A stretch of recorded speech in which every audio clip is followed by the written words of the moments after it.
தேர்வு நடத்த திட்டமிட்டதில் தான் குளறுபடிங்க. கேட்டால் தொழில்நுட்ப கோளாறுன்றாங்க, பொதுவாக சொல்லிட்டு போகிறாங்க.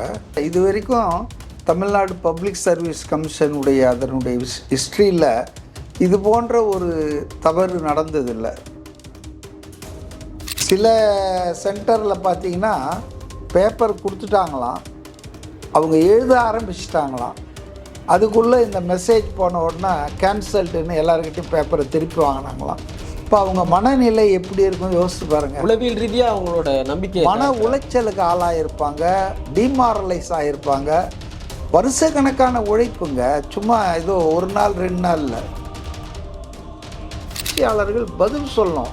குறைந்தபட்சம் என்னன்னா, முதலமைச்சரோ எல்லாத்துக்கும் கிரெடிட் எடுத்துக்கிறாங்கல்ல, துணை முதலமைச்சரோ நேற்று அவங்க பொது வெளியில் மன்னிப்பு கேட்டிருக்கணும் அந்த மாணவர்களிடம், அந்த இளைஞர்களிடம். திமுகவை சார்ந்தவர்கள் என்ன சொல்கிறாங்க அப்படின்னா, கடந்த அதிமுக ஆட்சியில் எக்ஸாம்ஸ் எழுதி ரிசல்ட்டை வெளியிடாமலாம் வச்சுருந்தாங்க. நாங்கள் அதை முன்னெச்சரிக்கையாக கண்டுபிடிச்சி அந்த தவறை தடுத்துருக்குறோம். அதனால் இது அரசாங்கம் அதில் ப்ரிகாஷனாக தான் செயல்பட்டுருக்குங்கிற மாதிரி விமர்சனம் வைக்கிறாங்க. என்னங்க பைத்தியகாரத்தனமான விவாதம் பதில். இவங்க முன்னெச்சரிக்கை நடவடிக்கைக்கு என்னங்க சம்மந்தம் இருக்குது? ஹால் டிக்கெட்டில் இந்த சென்டரில் உங்களுக்கு எக்ஸாம்னு சொல்லுது. ஆனால் அவங்க எழுத வேண்டிய சென்டர் அஃபிஷியல் லிஸ்ட்டில் அந்த காலேஜில் அதில் வேறு பேர் இருக்குது.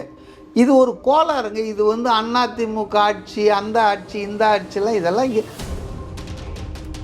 எதுக்கு எடுத்தாலும் அதிமுக ஆட்சியில் நடந்தது தெரியுமா, எம்ஜிஆர் ஆட்சியில் நடந்தது தெரியுமான்னா, நீங்கள் ஆட்சி பண்ணிகிட்ருக்கீங்க. உங்கள் ஆட்சி தான் தமிழ்நாட்டுக்கே மாடல் 1ன்றீங்க, நம்ம தான் திராவிட மாடல்ன்றீங்க. வெக்கமாக இல்லையா இதெல்லாம் நியாயப்படுத்துறதுக்கு?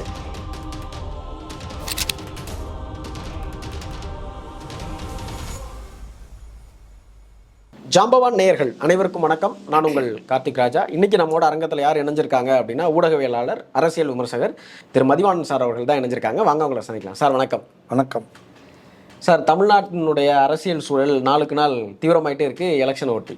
இந்த நிலைமையில் குரூப் 2 எக்ஸாமுக்கான தேர்வு விதிமுறைகளில் ஒரு குளறுபடி ஏற்பட்டு அந்த எக்ஸாம்ஸை தள்ளி வச்சுருக்கிறாங்க. இது எப்படி பார்க்குறீங்க? இது தேர்தல் எதிரொலிக்குமா?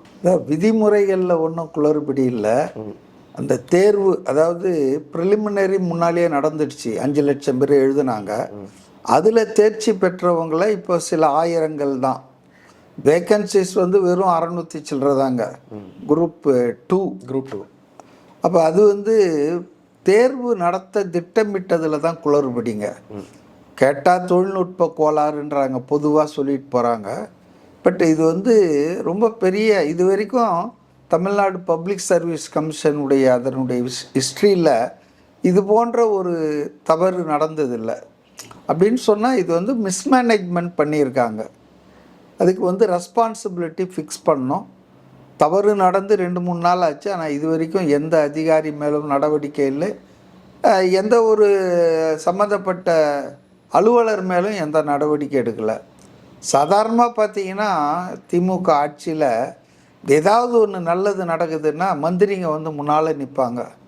அவங்க அந்த கிரெடிட்டை எடுத்துக்குவாங்க ஆட்டோமேட்டிக்காக.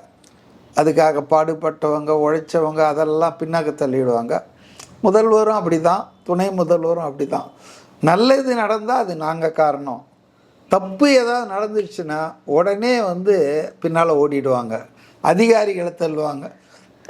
காவல்துறைனா காவல்துறை அதிகாரிகள், இப்போ டிஎன்பிஎஸ்ன்னு பப்ளிக் சர்வீஸ் அதிகாரிகள். இது சரியான அணுகுமுறை இல்லை. ஆட்சியாளர்கள் ரெஸ்பான்சிபிள் எடுக்கணும். அதிகாரிகள் ஆட்சி நிர்வாகத்தை நடத்துகிறார்கள். ஆனால் யாருடைய கட்டளை அடிப்படையில்? ஆட்சியில் இருக்கிறவங்களுடைய இதில் தான் அவங்களுடைய அதிகார வரம்பு கீழே தான் செயல்படுறாங்க. அப்படி இருக்கும்போது தவறுகள் நிகழ்வதை ஜஸ்ட் அதிகாரிகள் தலையில் கட்டிட்டு ஆட்சி பண்ணுறவங்க, அமைச்சர்கள் இதிலிருந்து தப்பிக்கிறதுன்றது ஒரு யூஸ்வலாக நடக்கிற விஷயந்தான். இது ஒரு சிறிய தவறாக நான் பார்க்கல. ஏன்னா பல வருஷங்கள் இதற்காக பாடுபட்டு கஷ்டப்பட்டு சில பேர் வெளியூர்லேருந்து நகரங்களில் தங்கி அதுக்கான பயிற்சி எடுத்து அது செலவு பண்ணி. நேற்று நான் பார்த்தேன், திண்டுக்கல்லில் ஒரு மாணவி அதை இந்த மாதிரி தள்ளி போனது ரொம்ப கண்ணீர் விட்டு அழுதுறது ரொம்ப வருத்தமாக இருந்தது. சில சென்டரில் பார்த்தீங்கன்னா பேப்பர் கொடுத்துட்டாங்களாம், அவங்க எழுத ஆரம்பிச்சிட்டாங்களாம், அதுக்குள்ளே இந்த மெசேஜ் போன உடனே கேன்சல்டுன்னு எல்லாருக்கிட்டையும் பேப்பரை திருப்பி வாங்கினாங்களாம். இப்போ அவங்க மனநிலை எப்படி இருக்கும் யோசிச்சு பாருங்கள். உளவியல் ரீதியாக அவங்களோட நம்பிக்கை மன உளைச்சலுக்கு ஆளாயிருப்பாங்க, டிமாரலைஸ் ஆகிருப்பாங்க. வருஷக்கணக்கான உழைப்புங்க, சும்மா ஏதோ ஒரு நாள் 2 நாளில் வருஷக்கணக்கான உழைப்பு பாழாயிருக்கு. இன்றைக்கி ஏதோ மார்ச் மாதத்தில் அந்த புதிய தேதி அறிவிச்சிருக்காங்க, அதெல்லாம் நடத்திட்டோங்க. ஆனால் என் வரலாறு காணாத அளவுக்கு தமிழ்நாடு பப்ளிக் சர்வீஸ் கமிஷன் தேர்வில் இவ்வளவு குளறுபடிகள் நிகழ்ந்ததுக்கு யார் காரணம்? தொழில்நுட்ப கோளாறுன்னு சொல்லிட்டு கடந்து போயிட முடியாது, யாரும் பொறுப்பெடுத்துக்காமல்.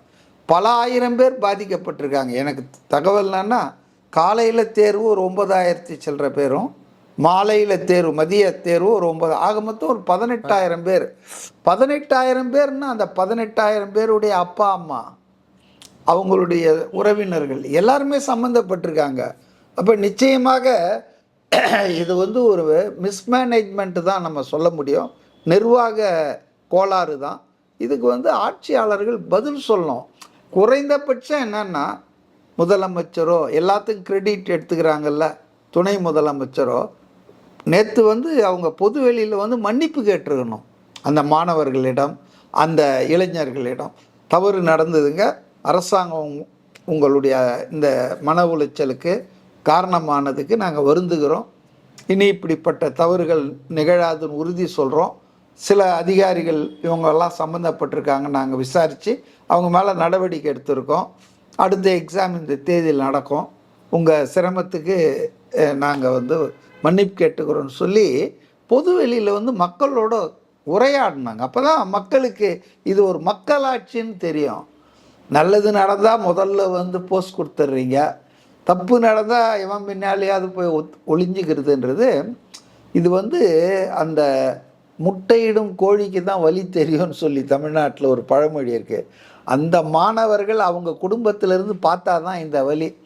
என்னப்பா எக்ஸாம் சென்டர் மாறிடுச்சு, அது எப்படிங்க மாறும்? 300 பேருக்கு கோயம்பேடு வைஷ்ணவா காலேஜில்னா எப்படி 600 பேருக்கு அங்கே போகிறாங்க? பிரசிடென்சி காலேஜ் எங்கே இருக்குது, நந்தனம் காலேஜ் எங்கே, ஆர்ட்ஸ் காலேஜ் எங்கே இருக்குது? அங்கே இருக்கிறவங்களெல்லாம், அங்கே ஒதுக்கப்பட்டவங்களுக்கெல்லாம் ஆல் டிக்கெட்டில் வைஷ்ணவா காலேஜின்னு போட்டால் எல்லோரும் கோயம்பேடுக்கு வந்துட்டாங்க. 10 மணிக்கு மேலே அவங்க எப்படி அங்கே போய் எழுதுவாங்க? இது வந்து ஒரு சாதாரண நிர்வாக அசட்டை, அலட்சியம். வேலை இல்லாத இருக்கிறவங்க தானே பெரிய, இது என்ன முக்கியம்? பார்த்து செய்யணுங்க இதெல்லாம். இதில் வந்து நிச்சயமாக இதுவரையில் ஆட்சியாளர்கள் பொறுப்பேற்காததும், சம்பந்தப்பட்ட அலுவலர்கள் அதிகாரிகள் மீது எந்த நடவடிக்கை எடுக்காது இருக்கிறதும் ரொம்ப இது வந்து தவறான ஒரு அணுகுமுறையாக தான் தெரியுது. இல்லை, இப்போ இது சம்மந்தமாக விவாதங்கள் வரும்போது சமூக ஊடகங்களில் திமுகவை சார்ந்தவர்கள் என்ன சொல்கிறாங்க அப்படின்னா, கடந்த அதிமுக ஆட்சியில் வந்து எக்ஸாம்ஸ் எழுதி ரிசல்ட்டே வெளியிடாமலாம் வச்சுருந்தாங்க, நாங்கள் அதை முன்னெச்சரிக்கையாக கண்டுபிடிச்சி அந்த தவறை வந்து தடுத்துருக்குறோம், அதனால் வந்து இது வந்து அரசாங்கம் வந்து அதில் ப்ரிகாஷனாக தான் செயல்பட்டுருக்குங்கிற மாதிரி விமர்சனம் வைக்கிறாங்க. என்னங்க பைத்தியகாரத்தனமான விவாதம் பதில்? ஏங்க எடப்பாடி ஆட்சியில் நடந்த பல விஷயங்கள் தவறுன்னு சொல்லி தானே மக்கள் அவரை வந்து நிராகரித்தாங்க, உங்களை தேர்ந்தெடுத்தாங்க. ரைட்டு, அட்ரஸ் மாற்றி மாற்றி போட்டதுக்கும் இவங்க முன்னெச்சரிக்கை நடவடிக்கைக்கும் என்னங்க சம்மந்தம் இருக்குது? ஹால் டிக்கெட்டில் இந்த சென்டரில் உங்களுக்கு எக்ஸாம்னு சொல்லுது, ஆனால் அவங்க எழுத வேண்டிய சென்டர் அஃபிஷியல் லிஸ்ட்டில் அந்த காலேஜில் அதில் வந்து வேறு பேர் இருக்குது. இது ஒரு கோளாறுங்க. இது வந்து அதிமுக ஆட்சி, அந்த ஆட்சி, இந்த ஆட்சியெலாம் இதெல்லாம் ஏங்க 5 லட்சம் பேர் எழுதுனாங்க ப்ரிலிமினரி எக்ஸாமை, அதில் இந்த கோளாறு வரலையே, இதே ஆட்சியில் தானே நடத்துனாங்க. இது வெறும் சில ஆயிரங்கள் தானே மெயின் எக்ஸாம் எழுதுகிறாங்க. அதனால் வந்துங்க எதுக்கு எடுத்தாலும் அதிமுக ஆட்சியில் நடந்தது தெரியுமா, எம்ஜிஆர் ஆட்சியில் நடந்தது தெரியுமான்னா, நீங்கள் ஆட்சி பண்ணிகிட்ருக்கீங்க, உங்கள் ஆட்சி தான் தமிழ்நாட்டுக்கே மாடல் 1ன்றீங்க, நம்ம தான் வந்து திராவிட மாடல்ன்றீங்க. வெக்கமாக இல்லையா இதெல்லாம் நியாயப்படுத்துறதுக்கு? நான் அரசியல் காழ்ப்புணர்ச்சியில் இதை கொண்டு வர விரும்பலை. ஆனால் ஒரு தவறு நடந்துச்சு, அந்த தவறுக்கு உடனே பொறுப்பேற்ற அரசாங்கம் அந்த இளைஞர்களிடம், மாணவர்களிடம் விளக்கம் சொல்கிறதும், மன்னிப்பு கோருதும், இது மாதிரி வந்து நடக்காது, நாங்கள் உறுதி சொல்கிறோம். இதுக்கு பதில் அதிமுக ஆட்சியில் அப்படி நடந்தது, இந்த மாதிரி ஆட்சியில், இதெல்லாம் வந்துங்க சால்ஜாப்பு தாங்க. அதாவது அவங்க இன்னும் தங்களுடைய பொறுப்பை உணரவில்லை.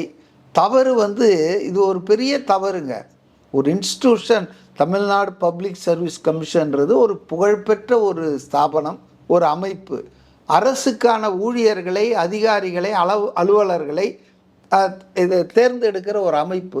அந்த அமைப்பில் வந்து ஏகப்பட்ட குளறுபடிகள், இது மட்டும் இல்லை, இது வெளியே வந்தது, ஏகப்பட்ட குளறுபடிகள்லாம் அங்கே நடந்துட்டு இருக்குது. ஊழல், அப்புறம் நெப்போட்டிசம், தெரிஞ்சவன் தெரியாது, இப்படி நிறைய விஷயங்கள் நடந்துட்டுருக்கு. நம்ம அதுக்குள்ளெல்லாம் போகலை. ஆனால் ஒரு எக்ஸாம் சென்டரை கூட ஒழுங்காக அந்த அப்ளிகன்ஸுக்கு வந்து அவங்க என்னங்க பாவம் பண்ணாங்க? இதில் அவங்க தப்பு என்ன இருக்கு? இளைஞர்கள் அல்லது அந்த வேலைக்காக காத்துட்ருக்கோம், எழுதணும், தேர்வு எழுதணும் வந்தவங்க. அதனால் ஆட்சியாளர்கள் தவறு, அரசின் தவறு, அதே போல் அதிகாரிகள் தவறு இருக்குது. இதை ஓப்பனாக ஒத்துக்கலாம். தவறு செய்தால் திருந்த பார்க்கணும், தப்பு செய்தவன் வருந்தி ஆகணுன்ற மாதிரி. இது தவறா தப்பான்றது வந்து பார்க்குறவங்க பார்வையில் தான் இருக்குது. தொடர்ச்சியாக திராவிட மாடல் அரசு அப்படின்னு வந்து இந்த அரசை வந்து கிளைம் பண்ணுறாங்க. ஆனால் சமூக நீதி அப்படிங்கிற அடிப்படையில் வந்து சமூக நீதி கோட்பாட்டின் அடிப்படையில் 69 விழுக்காடு நமக்கு இடஒதுக்கீடு இருக்குது. அது யார் வாங்கி கொடுத்தாங்க அந்த 69? சமூக நீதி இவங்களா? இல்லை, ஜெயலலிதா ஆட்சியில் இதானுச்சு. அவங்க தான் சமூக நீதி வீராங்கனைன்னு சொன்னா அவங்க தான் அது. ஏன்னா உச்ச நீதிமன்றம் வரையில் போய் சண்டை போட்டு அந்த 69% இடஒதுக்கீடை உறுதி செஞ்சாங்க. அப்படி சொல்லும்போது, ஆனால் இவங்க தொடர்ச்சியாக வந்து நிலையான பணியமர்த்துதலில் வந்து ஆள் எடுத்தால் மட்டும்தான் அதை இடஒதுக்கீடை நம்ம பூர்த்தி செய்ய முடியும். ஆனால் தொடர்ச்சியாக அவங்க ஒப்பந்ததாரர்களுடைய அடிப்படையிலேயே ஆள் எடுக்கிறாங்க. அதுவும் இல்லாமல் தேர்தல் வாக்குறுதியில் 5 லட்சம் பேருக்கு வேலை வாய்ப்பை உறுதி செய்வோம் அப்படின்னு சொல்லியிருந்தாங்க. இந்த மாதிரியான முன்னுக்கு பின் முரணான தகவல்களாக இருக்கே, அதை நீங்கள் எப்படி பார்க்குறீங்க? அதாவது திமுக தலைவர்கள் சொல்லுவாங்க, நாங்கள் சொன்னதை மட்டும் செய்யலை, சொல்லாததையும் செஞ்சுருக்கிறோன்னு. இது மாதிரி நிறைய சொல்லாததெல்லாம் செஞ்சுருக்காங்க. அதனால் அவங்க தேர்தல் உறுதிமொழியில் எனக்கு தெரிஞ்சு நூற்றுக்கணக்கானவை இன்னும் வந்து நிறைவேற்றப்படலைங்க. எதுக்காக அவங்க கனிமொழி வந்து இப்போ போய் அங்கங்கே போய் எல்லாம் குறைகள், மக்கள் கோரிக்கை ஏற்கனவே பெண்டிங்கில் இருக்குல்ல. உங்கள் ஆட்சியில் நான் இதை செய்வேன், அதை செய்வேன் அப்படின்னு சொன்னதே இன்னும் பெண்டிங்காக இருக்குது. எப்பவுமே ஒரு விஷயத்தை வந்து முடித்தா தானே அடுத்த இதுக்கு போனோம். நீங்கள் போன 2021 தேர்தலில் கொடுத்த 505 வாக்குறுதியில் நூற்றுக்கணக்கான வாக்குறுதிகள் இன்னும் நிறைவேறலை. உதாரணத்துக்கு அரசாங்க ஊழியர்களுக்கு ஓல்டு பென்ஷன் ஸ்கீம் தரேன்னு சொன்னீங்க. டாஸ்மாக் கடைகளை குறைப்போம் படிப்படியாகன்னு சொன்னீங்க. பகுதி நேர ஊழியர்களாம் நிரந்தரமாக்கும், முழு நேர ஊழியர்கள் ஆக்கும். நீங்கள் சம வேலைக்கு சம ஊதியம் செகண்டரி கிரேட் டீச்சர்ஸுக்கு தருவேன். நீங்கள், நான் சும்மா ஊழியர்கள் பற்றி சொல்கிறேன். இதெல்லாம் நடந்துடுச்சிங்களா? வெக்கம் இல்லாமல் அது ஒரு விழாலாம் வேறு நடத்துகிறாங்க அரசு ஊழியர் சங்கங்கள்.